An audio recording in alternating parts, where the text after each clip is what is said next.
नमस्कार, न्यूज 24 देख रहे हैं आप। मैं हूं आशुकेश तिवारी, मेरे साथ है सुकेश रंजन और आप न्यूज 24 का खास कार्यक्रम देख रहे हैं 24 की रेस बताएंगे सुकेश।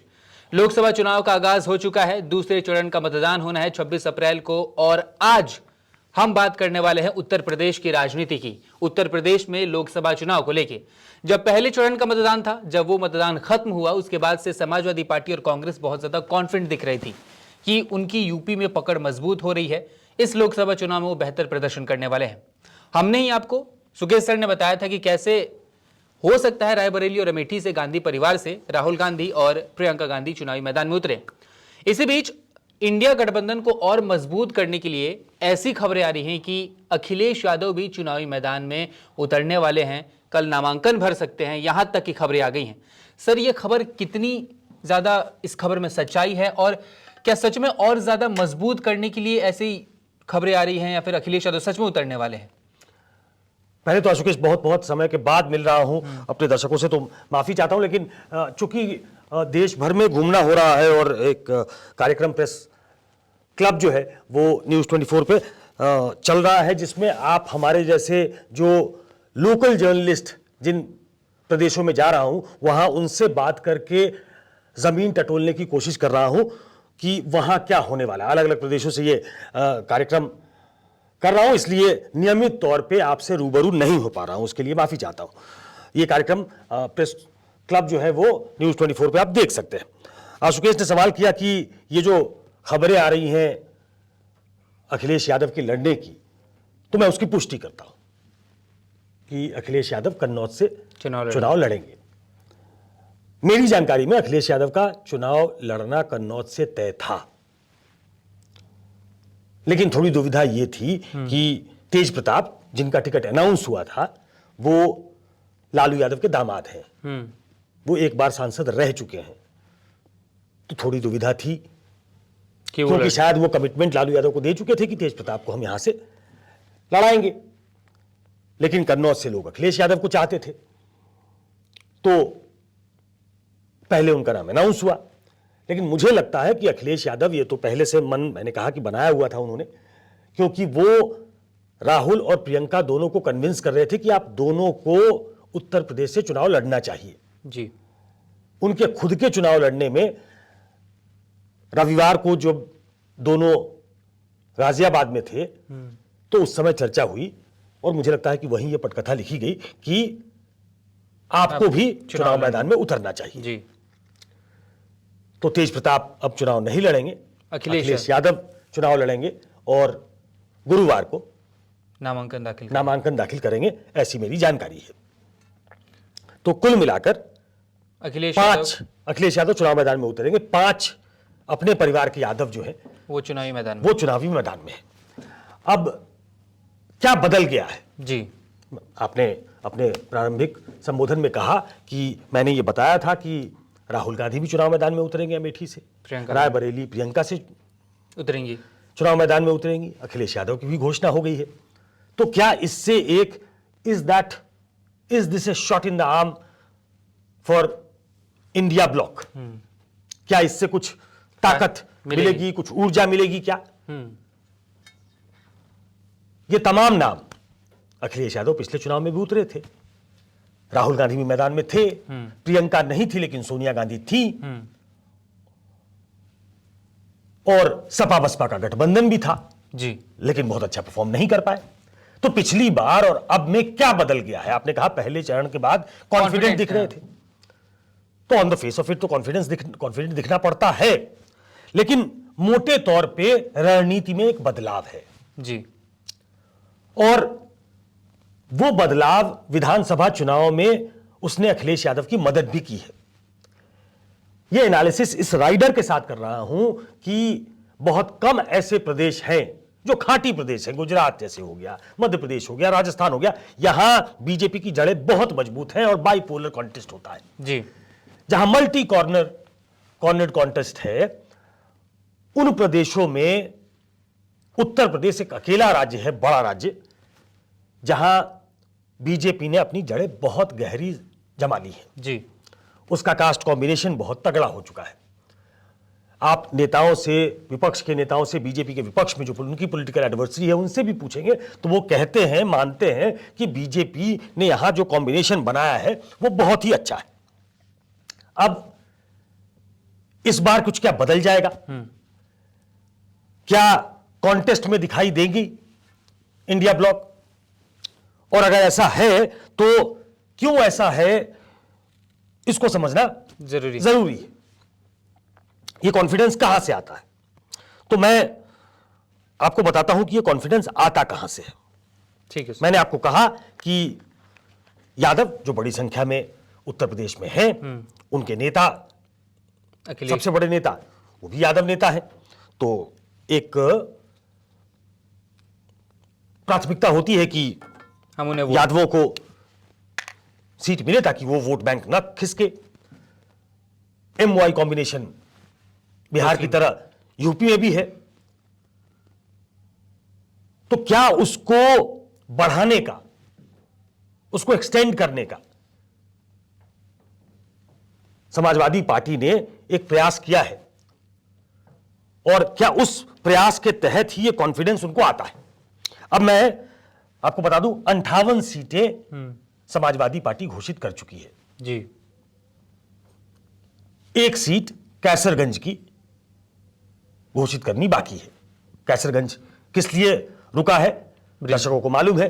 ब्रजभूषण शरण सिंह जी, वो भाजपा के सांसद हैं, उनकी सीट अभी तक घोषित नहीं हुई है, तो शायद उसका इंतजार हो रहा है कि भाजपा क्या करती है, ब्रजभूषण सिंह को टिकट देती है कि नहीं देती है। वो एक ऐसे इंपॉर्टेंट प्लेयर है कि कैसरगंज के अलावा जो वो अयोध्या का पूरा ब्लॉक है उसको वो प्रभावित कर सकते हैं, चाहे वो गोंडा हो, चाहे वो बस्ती हो, चाहे वो अयोध्या हो, वहां उनकी पहुंच है। तो समाजवादी पार्टी उसकी प्रतीक्षा कर रही है। लेकिन कास्ट कॉम्बिनेशन पे आते हैं, और मैं जरा लिख के बताऊं कि इस बार कास्ट कॉम्बिनेशन क्या फॉर्मूला अख्तियार किया है अखिलेश यादव ने, जो उनको कॉन्फिडेंस देता है और इंडिया ब्लॉक को कॉन्फिडेंस देता है। मैं 58 सीटों की बात कर रहा हूं जो समाजवादी पार्टी ने अभी तक घोषित की है। जरा कास्ट कॉम्बिनेशन देखिए जी। यादव 5, मुस्लिम 4, राजभर 1, कुर्मी 9। अब ये बताता हूं, पहले मैं लिख दूं, उसके बाद उसकी चर्चा करूंगा। मौर्य 2, बिंद 1, ठाकुर 2,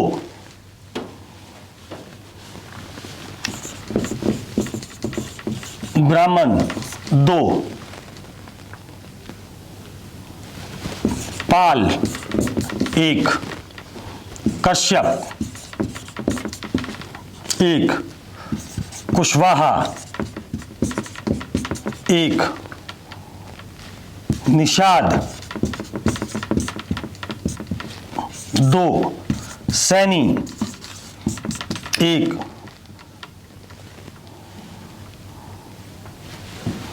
दलित 12।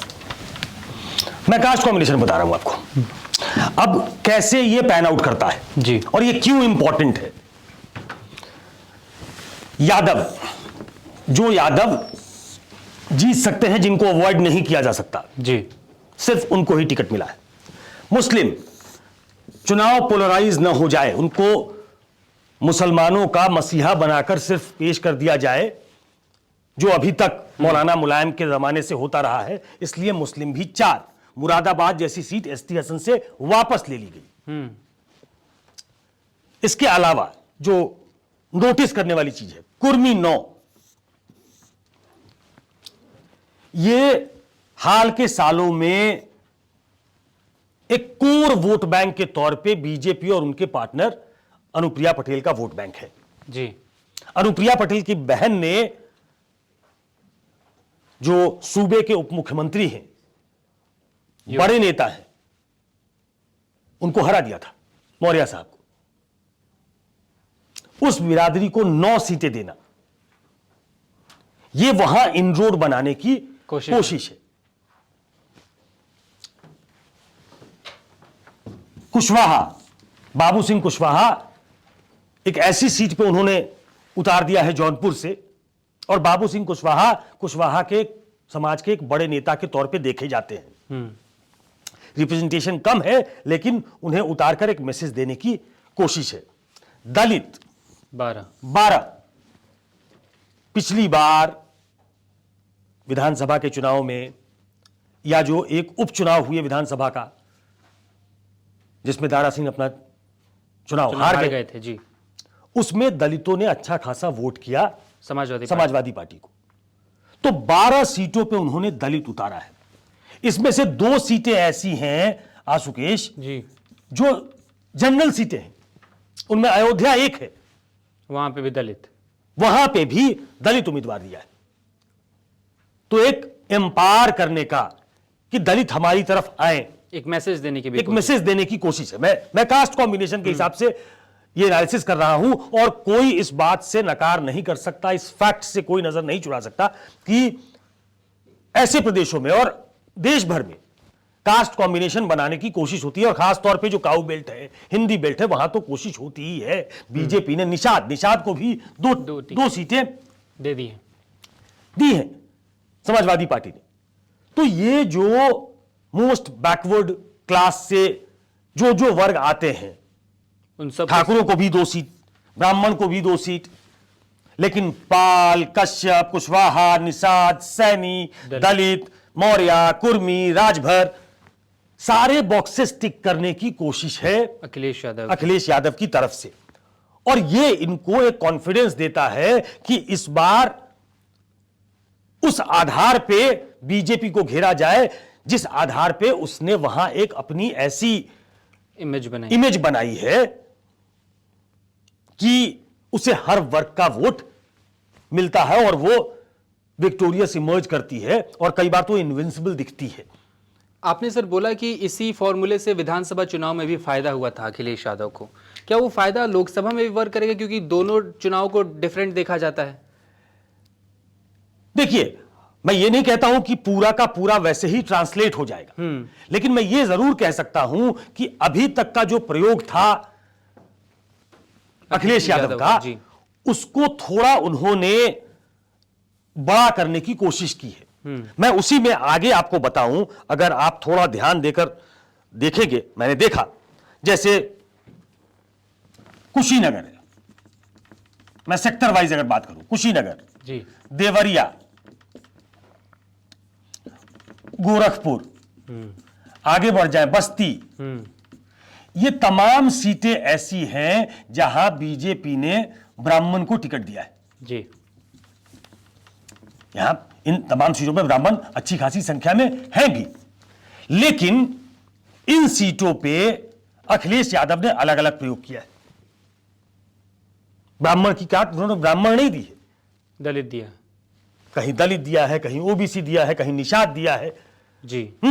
उसी तरीके से, मतलब वहां पे मैसेज, अयोध्या का इलाका ले लें, अयोध्या, कैसरगंज, गोंडा, ये जो अयोध्या से लगा हुआ बेल्ट है जी, इन तमाम सीटों पे बीजेपी ने ठाकुर कैंडिडेट दिया है। यहां भी अखिलेश यादव ने एक दूसरा प्रयोग किया है। कैसरगंज को छोड़ दिया, अभी उन्होंने कैसरगंज घोषित नहीं किया। तो ये एक कॉन्फिडेंस देता है अखिलेश यादव को और इंडिया ब्लॉक में खासतौर पे कांग्रेस को जी, कि फ्रंट से चुनाव लड़ना, राहुल गांधी का भी मैदान में उतरना बदली हुई परिस्थितियों में, प्रियंका गांधी का यह इशारा करना कि वो चुनाव मैदान में आ सकती हैं। कांग्रेस के नेताओं का, जयराम रमेश से लेकर तमाम लोगों ने कहा कि वहां का कोई लड़ेगा। मैंने अपने पुराने वीडियो में बताया है कि जिस समय ये 5 न्याय की घोषणा हुई तो जो पैम्फलेट बटे वो सबसे पहले अमेठी में बंटने शुरू हुए, और तभी से ये कुलबुलाहट हुई। मेरे दिमाग में भी आई बात कि अमेठी में गांव गांव में ये क्यों बट रहा है?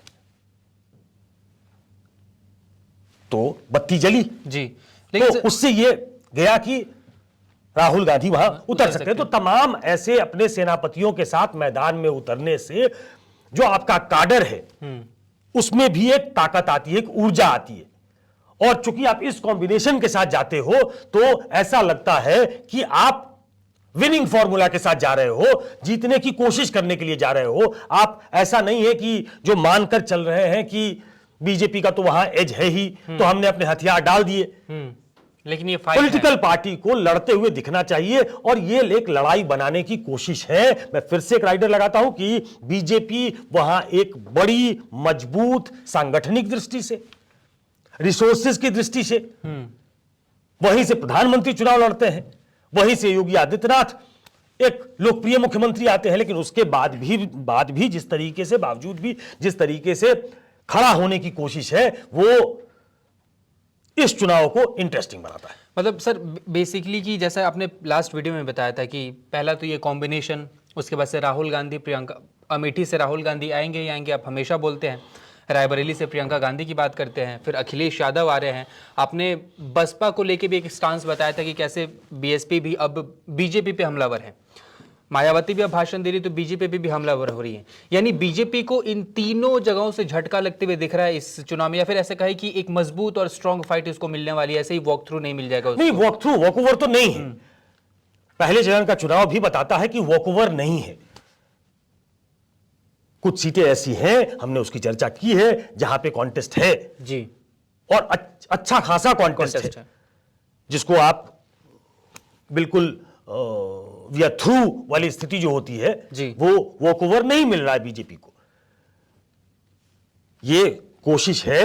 और बसपा का कई जगह मैंने बताया, जिसकी तरफ आपने भी इशारा किया, बसपा कई जगह इंडिया ब्लॉक को भी नुकसान पहुंचा रही है, लेकिन कई जगह वो भाजपा को भी नुकसान पहुंचा रही है।